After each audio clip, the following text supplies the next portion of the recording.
ঈদের পরদিনই দুঃসংবাদ দিল আবহাওয়া অধিদপ্তর।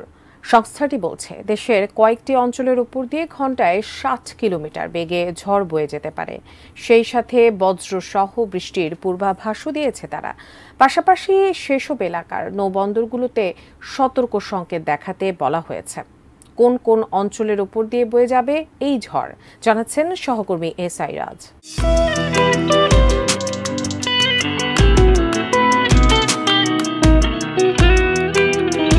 পালিত হল মুসলমানদের দ্বিতীয় বৃহত্তম ধর্মীয় উৎসব পবিত্র ঈদুল আজহা।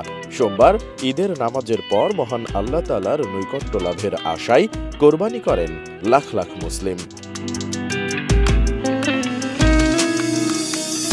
এদিন ঢাকাসহ আশেপাশের এলাকাগুলোর আবহাওয়া ছিল অনুকূলে, তাই ধর্মপ্রাণ মুসলমানরা যথাযথ ধর্মীয় মর্যাদা ও ভাবগাম্ভীর্যের মধ্য দিয়ে সুন্দর পরিবেশে তাদের কোরবানি সম্পন্ন করতে পেরেছেন।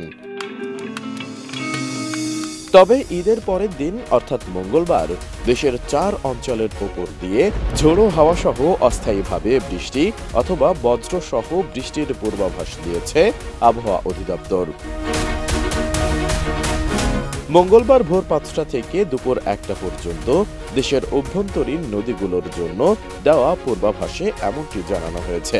আবহাওয়াবিদ মোহাম্মদ ওমর ফারুক স্বাক্ষরিত এক বিজ্ঞপ্তিতে জানানো হয়, রংপুর, ময়মনসিংহ, কুমিল্লা ও সিলেট এই 4 অঞ্চলের ওপর দিয়ে পশ্চিম উত্তর পশ্চিম দিক থেকে ঘন্টায় 45 থেকে 60 কিলোমিটার বেগে দমকা অথবা ঝোড়ো হাওয়া সহ অস্থায়ীভাবে বৃষ্টি অথবা বজ্রসহ বৃষ্টি হতে পারে। এসব এলাকার নদী বন্দরগুলোকেও 1 নম্বর সতর্ক সংকেত দেখাতে বলা হয়েছে। 100% কপার কন্ডেন্সারে তৈরি ভিশন ফ্রিজ, তাই গুণে মানে অটুট থাকে বছরের পর বছর। এছাড়া মঙ্গলবার সকাল 7টা থেকে পরবর্তী 6 ঘন্টার জন্য ঢাকা ও এর আশেপাশের এলাকার জন্য দেওয়া আবহাওয়ার পূর্বাভাসে বলা হয়েছে, আকাশ আংশিক মেঘলা থেকে ঘন মেঘলা থাকতে পারে। আবহাওয়া প্রধানত শুষ্ক থাকতে পারে। দক্ষিণ দক্ষিণ পূর্ব দিক থেকে ঘন্টায় 10 থেকে 15 কিলোমিটার বেগে বাতাস প্রবাহিত হতে পারে। এদিন দিনের তাপমাত্রা সামান্য বৃদ্ধি পেতে পারে। মঙ্গলবার সকাল 6টায় ঢাকার তাপমাত্রা ছিল 29.8 ডিগ্রি সেলসিয়াস। তার আগের দিন অর্থাৎ সোমবার ঢাকায় সর্বোচ্চ তাপমাত্রা ছিল 34.8 ডিগ্রি সেলসিয়াস। গত 24 ঘন্টায় ঢাকায় সামান্য বৃষ্টিপাত হয়েছে।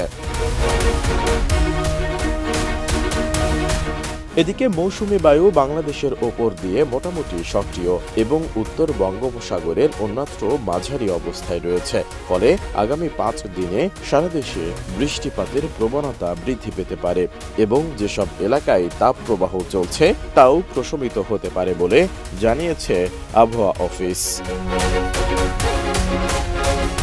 এসআই রাজ, এটিএন নিউজ।